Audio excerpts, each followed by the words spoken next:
নমস্কাৰ বন্ধু বান্ধৱীসকল, MI info আছামলৈ আপোনাক স্বাগতম জনাইছোঁ।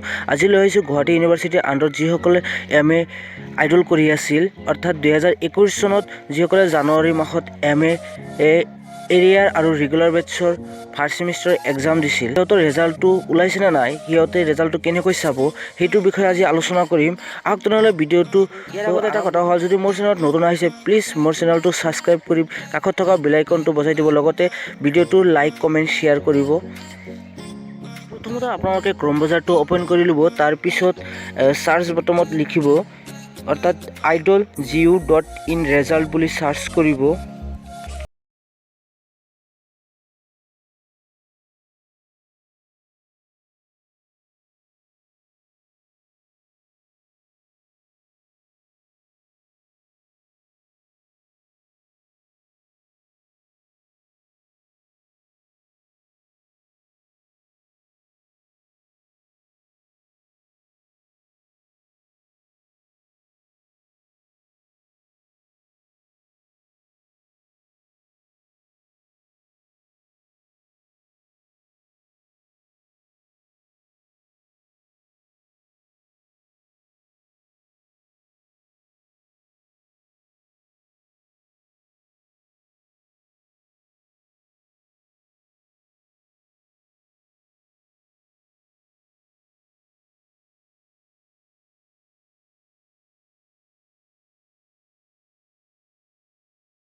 ড্ৰাইভত কৰিব পাৰে বা PDF ফাইল যদি থাকে সেইটোত আপোনালোকে অ'পেন কৰিব পাৰে। মই ডাইৰেক্টলি ড্ৰাইভ PDFত ভিউত মই ক্লিক কৰি আপোনালোকৰ মাৰ্কশ্বিটটো দেখুৱাই আছোঁ। আপোনালোকে এটা এৰিয়াৰ বেটছৰ, অৰ্থাৎ এৰিয়াৰৰ ৰেজাল্ট আছিল, মানে এটা ছাবজেক্টৰ বেক আছিল, সেইটো আহিছে, আপোনালোকে সম্পূৰ্ণভাৱে চাই আছে। আপোনালোকে যদি ৰেজাল্টটো চাব লাগে তেনেহ'লে এইদৰে আপোনালোকে ডিছক্ৰিপশ্যনত গৈ লিংকটোত ক্লিক কৰি আপোনালোকে ৰেজাল্টটো চাব পাৰিব। আজিৰ ভিডিঅ'টো ইমানখিনি আছিল। যদি মোৰ ভিডিঅ'টো ভাল লাগিছে তেনেহ'লে লাইক কমেণ্ট শ্বেয়াৰ লগতে ছাবস্ক্ৰাইব কৰিবলৈ নাপাহৰিব। মই আপোনালোকৰ কাৰণে নতুন লেটেষ্ট ন'টিফিকেশ্যন লৈ আহোঁ।